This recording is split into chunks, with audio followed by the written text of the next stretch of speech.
You know what today is, don't you? It's Super Monday. Tomorrow's Super Tuesday, then we lead up to Super Bowl Sunday. Good morning, everybody. It's the 27th of January, 2014. We're getting psyched for the big game at MetLife Stadium coming up Sunday. This is the Dog H. Weber with another edition of Weber This Week. Well, as we always do, we try to bring back our friends and our guests that have been back on the show several times, and Alan Brignall joins us this morning, and longtime friend of mine, longtime associate of mine way back when he was starting to do sports for I believe it was called the Geneva Times, Alan, back then. But it's always good to take time out of your schedule. I know that you're busy, and I appreciate you coming down. Thanks for having me, Harold. And it was the Finger Lakes Times when I started there. I'm not that old.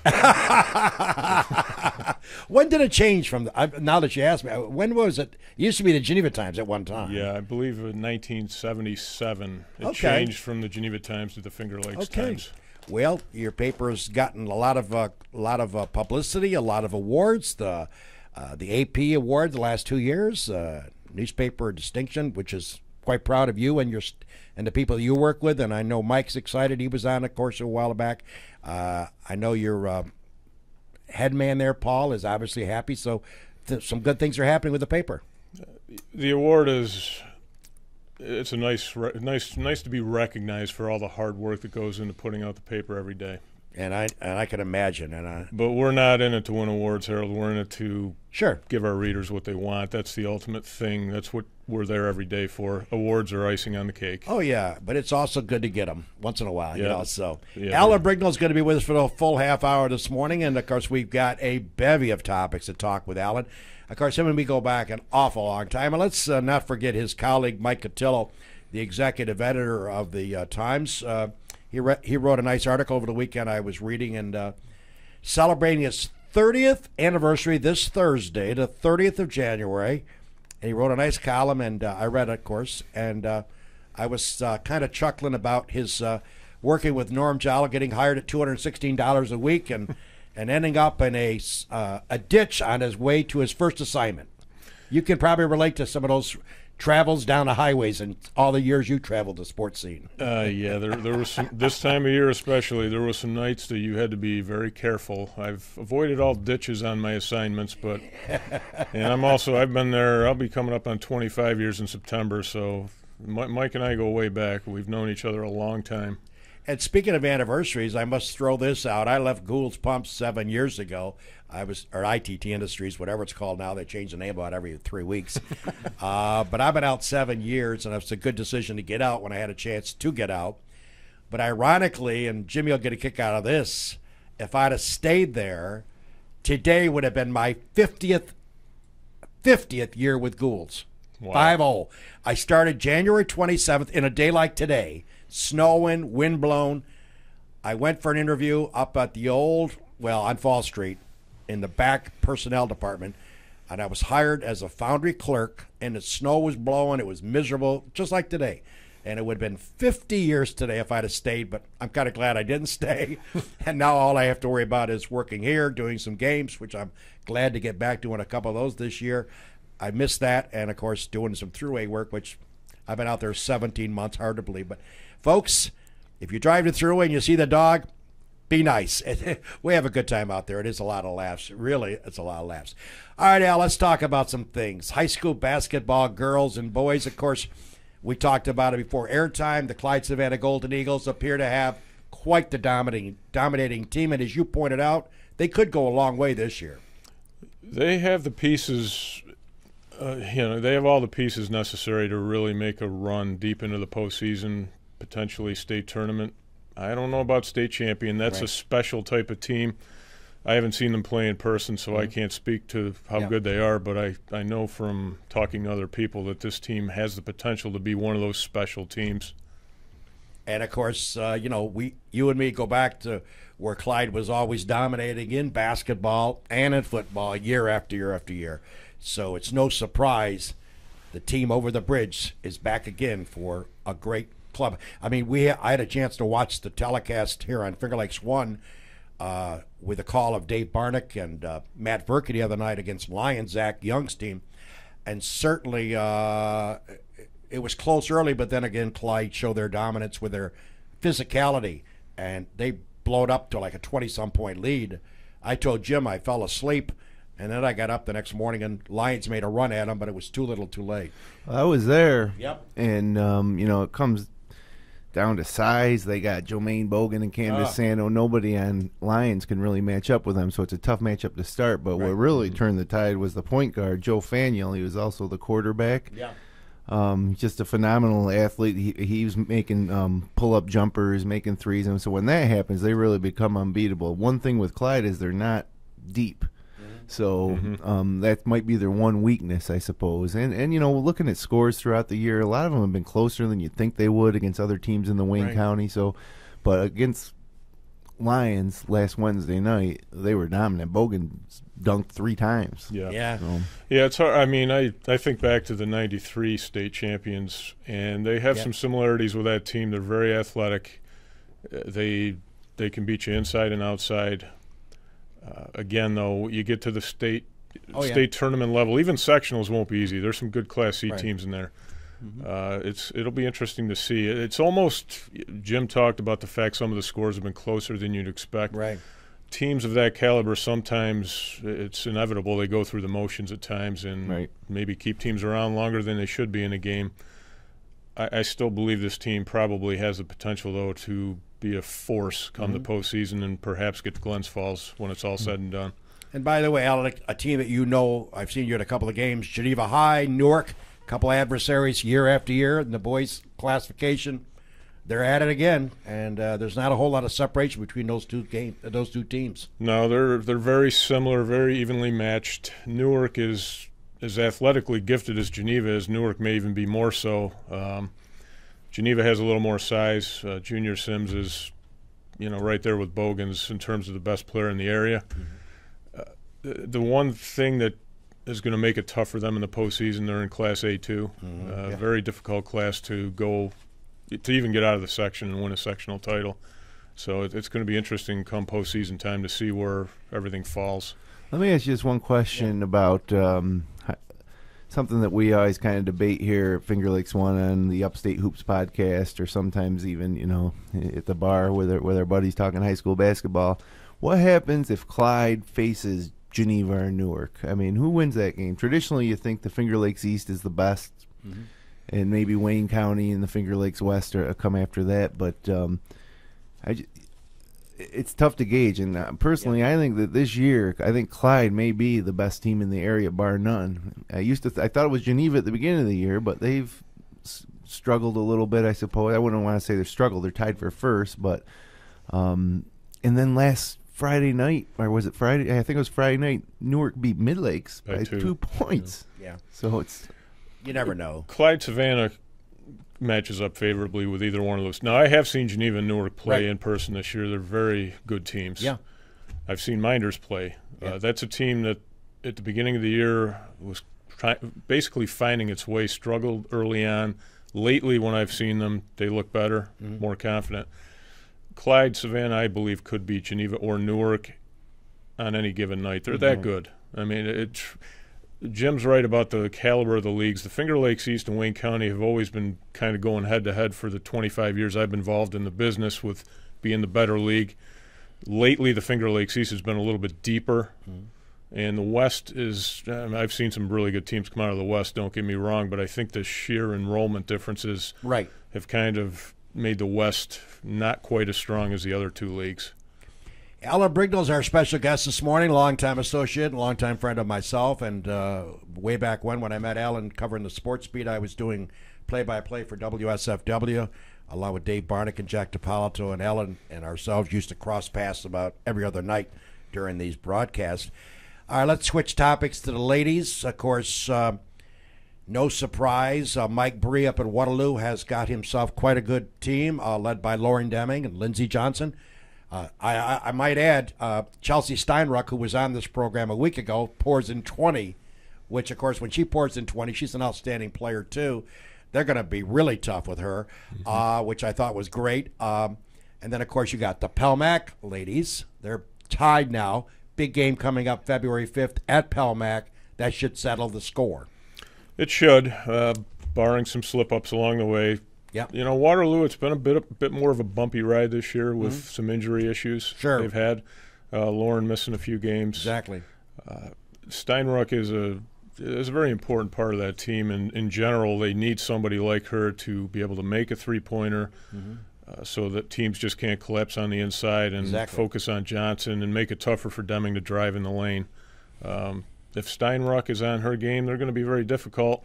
That being said, Deming and Johnson are such good players that they're both capable of finding ways to score even when they're triple covered. Yeah, and by the way, we need to spend a minute here talking about the Romulus Lady Warriors. I have failed to give them credit the last few weeks on this program, and I want to correct that right now. The Romulus ladies are 12-0 in league, 14-0 overall. The little hamlet of Romulus, New York, I remember, and Ella remembers, having gone to Romulus when the Almonds were there. It was a great, they had a heck of a basketball program. And I remember calling some of those games, and that gymnasium would be just roared like the Seattle Seahawks of local basketball. Nothing like going to a Romulus game when they had lots of material way back when. But the Romulus Lady Warriors are undefeated. Damon Nicholson, the coach, congratulations. I would like to I have been working with Mr. Feligno, who I've not met. He's obviously a fan of that program. I would like to arrange to have a couple of the ladies come in to do my show. Absolutely. We're looking hopefully we can pull this off on President's Day. I think that's a day off of school. But again, I want to send out my best to all the Romulus ladies that have had a sensational season, undefeated, and kudos for myself, and I'm sure, Alan, you chime in as well. Yeah, they're a very good team, Harold. This is a team that has the potential to go very far in the postseason. Now, that being said, they're almost unlucky to be in the class they are with teams like Jasper Troopsburg, Elba, teams that are traditionally the team that comes out of Section 5 generally goes on to Troy and plays in the Final Four and contends for a state championship. It's that good a class. This Romulus group, a lot of these girls have played together all the way up through the ranks, and it's a result of a lot of hard work, of a lot of effort, continuity. They know each other well. Team chemistry can never be overstated, in my opinion. Right. I don't see Romulus losing before the postseason. I'd be shocked if they did. So kudos to you girls out in Romulus. Check it out. And we are, again, trying to get a couple of them in here. Again, as I try to tell our viewers, like yourself, checking us out this morning, we are limited to 2 people here on the couch. Alan, of course, is here by himself today. We'd love to have him and Mike together, but they got so much to do at that times. We understand that. We're glad to have one to come down when they can make it. But again, we are limited to 2 of the players. I'll leave that up to Coach Nicholson to decide if they can schedule here. So some people ask me sometime at a grocery store, why don't you bring the whole team in? Well, we don't have the ability to do that. We might be able to do it at your game, maybe after the game, but it's hard to do it in the studio. So we're working on it to try to bring a couple of ladies in here and talk about Romulus basketball. That is on my to-do list. By the way, Alan, let's talk about something, and then we'll take our commercial break. The Pro Bowl, for me, it has always been a joke in the NFL. It just has been something, I don't know why they even have it. Roger Goodell last year said, or a year and a half ago said, he was going to eliminate it. Now I see, and I was flipping through the channels last night when I got home from the Thruway. Now they got Team Sanders versus Team Rice. What a joke. I don't know why they just can't scratch it and say goodbye. Well, back when this thing started, amazing. It was a well-deserved vacation for the all-pros in the league who, remember, didn't make a lot of money. Exactly. So to go to Hawaii at the end of the season was a big deal. Nowadays, I agree. Yeah. Nobody really cares about the game. They changed it up this year to try and get people interested, have a couple of Hall of Famers come in, pick the teams. Just terrible. I caught it when I was flipping the channels last night, and that's all. I didn't see any place. And I didn't either. I'd never seek out the game. It's like myself watching NBA basketball. I haven't watched 5 seconds of NBA regular season basketball, I think, in the last 25 years. I will wait until the finals, and I might watch the Heat if they're in it again to see if they can win another one. So you didn't watch Melo dropping 62 the other night, huh? Yeah, I didn't watch it because, you know what, to me, with all due respect, they're a horrible basketball team. They really are. They're not going very far, that team, if they even make it. They're no championship team. Oh, my God. They are just horrific. I mean, give credit to Brooklyn, the Nets. They are playing better basketball. But that Nick team, I'm sorry, they're in total disarray. And I did laugh about the 62, but as you and Jim know, that's only one W. That doesn't calculate to 10. Alan Brignall's our guest here on Weber this week. We hope you're having a good Super Monday, and baby, it's all about Super this weekend. As we lead up to the big game coming up at 6:35, yes, 6:35, MetLife Stadium, first time ever, outdoors, Northeast. What will the weather be like? We're going to talk to Alan about SU basketball and Jim Boeheim. Arizona, Syracuse, 1-2. Nothing's going to change this week, baby. We'll take our commercial break, and we'll be back at you. Eagle Lake National Bank. Bill Ryan and his team for all of your banking needs. Offices in Union Springs and Aurora. A fine sponsor of this show for over 30 years.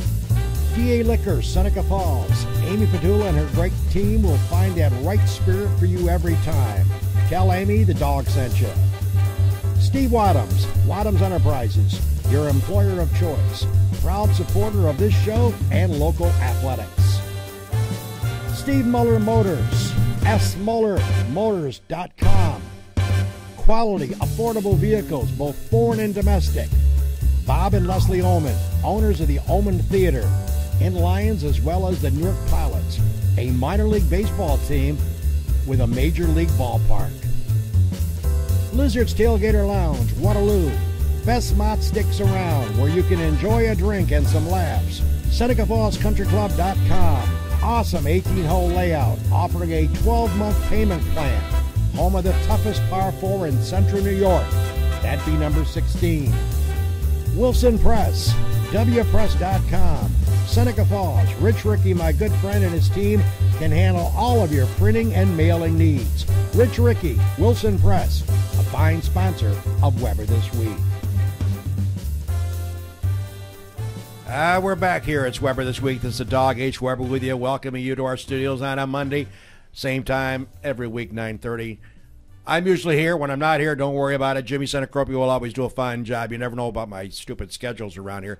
But all seriousness, let's turn our attention now to SU basketball, a topic that is dear to Jim's heart since he's a graduate of SU. SU, of course, undefeated. Al is a graduate at SU as well. Sure okay, am. Al, I'm sorry. So you got Both two in here, graduates. so hopefully you got good things to say. I stand corrected, Alan. I forgot you did graduate out of that fine university. So you guys have got to be beaming. I was telling Jimmy before you got here this morning that they seem to get it done. If it's not Grant, it's Ennis. If it's not Ennis, it's Fair. It's a nice mixture of players, and obviously you got to be pumped about their opportunity to go an awful long way this year with that team. Well, Ennis, I remember back to the first couple, 3 games, he played like a freshman. He was a little unsure out there, and they almost lost to St. Francis right out of the gate. Right. And then all of a sudden, I don't know if Boeheim told him something that just settle down, go out and play. You're our point guard. Whatever was said, he doesn't look like a freshman anymore. Oh, He's been incredible. And this team, unlike a lot of SU teams people talk about in the past, has shown a real knack in the last 4 or 5 minutes to get the – I mean, they've been in 5 or 6 games where they were in position to lose. Right. And they dominated the last 4 minutes. That's the sign of a team that could be a champion. Mm-hmm. It's going to be interesting. Jimmy, I'm sure you're beaming with gloriness and happiness. Yeah, I mean, a little skeptical. Yeah. But I love this team as much as any team. I mean, you got a senior leader in C.J. Fair, probably one of the most likable guys ever to come through. You got an athletic freak like Jeremy Grant, who's in the Sports Center top 10 every time Syracuse plays. And then you got Ennis, a freshman who plays like a fifth-year senior. You got Cooney, a guy who had a rough start at Syracuse, worked hard, and now is a legitimate force on that team. If there's any kind of weak spot, it might be the bench, but the way Boeheim plays, he doesn't use his bench too much. And if they're slow, teams are slowing us down, so we have to use less of our bench because we're not running up and down. Yeah, well, and now with Coleman out, there's even less depth than there was before. But this team and last year's team too, there does not appear to be any egos involved, right? Which I think has contributed to a lot of the success. Alan, we talked about this last week. Myself and Jimmy, we talk about SU basketball every week on this show. Obviously, a good thing to continue to be undefeated. Run the table, percentages, difficulty, thinking about it, or a good thing, losing a game, getting yourself ready for the March Madness? I don't know. I don't buy the losing thing. I don't think anybody wants to taste losing, especially when you get 19 games in your season and you haven't lost. as a player, I don't know. I think I'd be thinking, boy, it's kind of cool that we might be able to go undefeated. Yeah. It's great. Realistically, probably not going to happen, but I think it's more exciting to the players to see how far they can take this before they go down. If they go down. When I think about it, the whole undefeated thing, you know, I ask myself, well, how's this team going to lose? They've been challenged in so many different ways, and they keep finding a way to win. Look at the game on Saturday against Miami. Miami shot 60% from three-point range. We didn't play our best game. No, but not at all. And we win. Down the stretch, we win easy. Yeah. You know, I mean, True.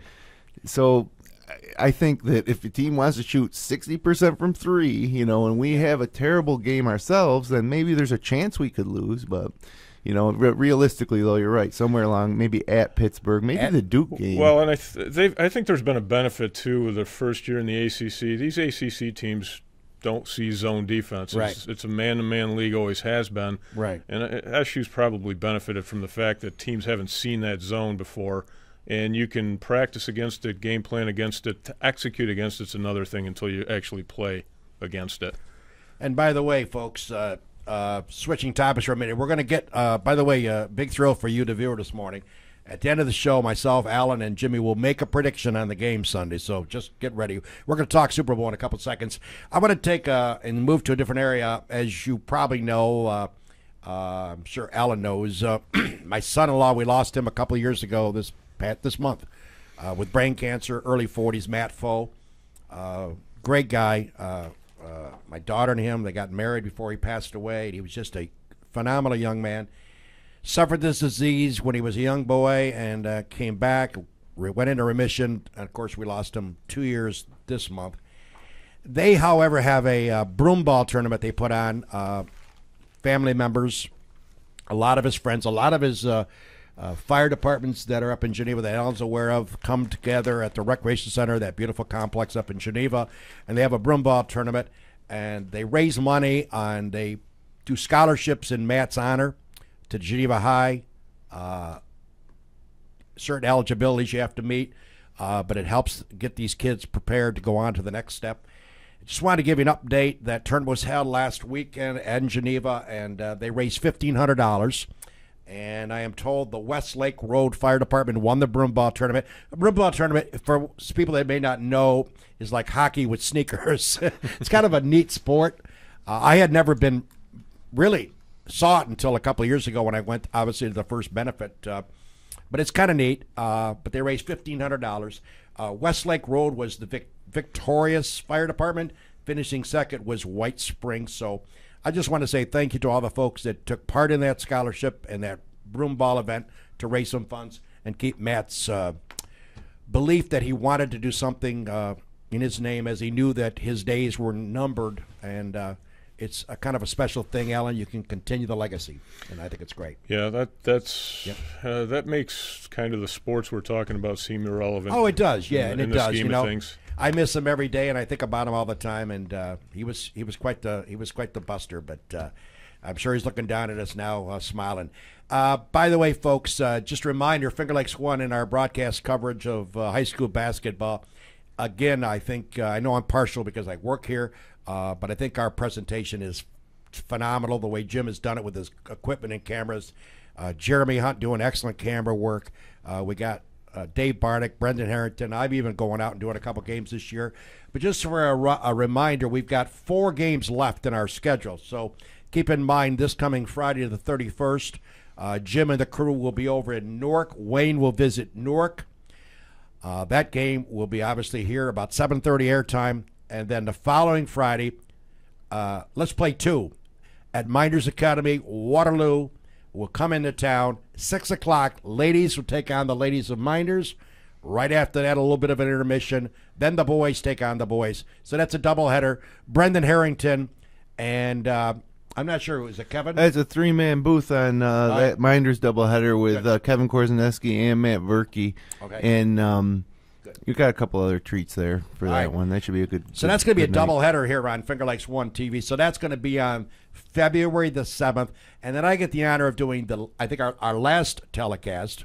I'll be doing the Newark ladies coming to Waterloo, which could be very pivotal depending on how Waterloo does against Pelmac. That'll be on February the 11th from Waterloo. That'll be our final telecast of the year. But I hope you've checked this out. I go home when I'm working and check it out. It's a nice product. So, okay, let's talk Super Bowl in our last few minutes. Alan, as you talked about before airtime, only a few chalk teams have made it this far. Usually there's an upset. Not the case this year. The two best teams, a lot of the experts, pundits said, Seattle, Denver, it is going to happen. We don't have to worry too much about the weather, I understand. It's not going to be great, but it's going to be in the 30s, which might feel like 60 this time of the year in New York. MetLife Stadium, even though it's physically located in New Jersey, they're not getting any credit. It's all about New York City. Tickets are going for $2,000, $3,000. I'm not so sure I want to sit out and watch football and that kind of money unless you're a millionaire. I think it's a great matchup. Is it the year of the Manning? Manning, of course, not going to play football again with his neck injury. Couple of surgeries. Everybody thought he was done. Elway went after him. They got him signed in Denver. All of a sudden, he's in the biggest dance. Could make it two. Seattle, an up-and-coming young team. Carroll doing an excellent job. Aggressive defense. How do you look at this thing? The line, by the way, the betting line in Las Vegas, which we all dictate here, is 2.5-point favorite Denver by 2.5. Again, weather should not be a factor. They're talking mid-30s with a chance of some wind. What's your feeling about the game, Al? It should be a classic. It should be. Well, it shapes up to be a very interesting matchup, and I believe it's going to be a very close game. No matter who wins, I just don't see a blowout in this game. Seattle's defense is too good, and their offense, while not great, not even close to Denver standards, is good enough to put points on the board. I mean, Denver's favored because of Peyton Manning. That's as I told you before we went on air. Right. It's because Peyton Manning is on that team that they're even favored in this game. Of course, that's why they're in the Super Bowl, too. Let's face it. Their defense doesn't scare anybody, although they played terrific against New England last week. I'm always, when we get into these situations, I always lean toward the defense. And I think the Broncos are going to have a difficult time dictating the pace as they like to do on offense because Seattle's defense is that good.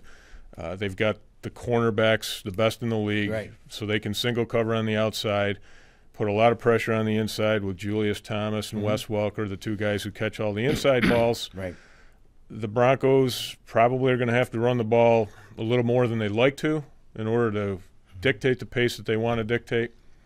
The weather, I mean, we're talking about the weather being a factor, which is both sides of the fence on that. I don't like it myself. I prefer to see the Super Bowl played in conditions that are going to fade. And if we were talking about the Super Bowl being in Miami or in a dome, Denver would have the clear edge, in my opinion. But because it's outside and the weather could be a factor, the wind could be an issue, it might snow a little, I think Seattle, to me, is the slight favorite here. Do you like the idea of them trying this for an experiment outdoor game? Well, I guess I like the idea of it to a certain degree. I don't like the fact that New York basically got the Super Bowl when they built the new stadium. They were promised this date. It's so it's not really – the NFL's painting it as an experiment to see if they can hold a successful Super Bowl in a northern city outdoors. But I don't think that wasn't their intention to begin with. They gave New York a Super Bowl because of the new stadium. Home of the Syracuse Orange football team, actually. Yeah, SU Notre Dame to open next season, right? Yeah. We're playing a lot of games down. All our good games are down there. And I guess the SU marching band's part of the festivities this weekend, too, from what I understand. Alan Brignall's been our guest, and by the way, I look at it the same way you do. I watched the Denver-New England game, and I kept saying to myself, they have got to get to Peyton Manning, not just pressure him. They got to get him on the ground. They cannot allow him to shuffle his feet like he does. He's notorious for that. And he is so accurate with his passes, and he's got a lot of weapons. They have got to not only pressure him, they got to tackle him, throw him down for some losses, send a signal early that Seattle's here to come after him. And Seattle has an outstanding defense, as you know. Can they do it with four guys rushing or maybe a fifth guy? I don't know. That's going to be, in my mind, early on, I'll be looking for that. Will Manning be able to have time to throw it? And if he does, I think they're going to win.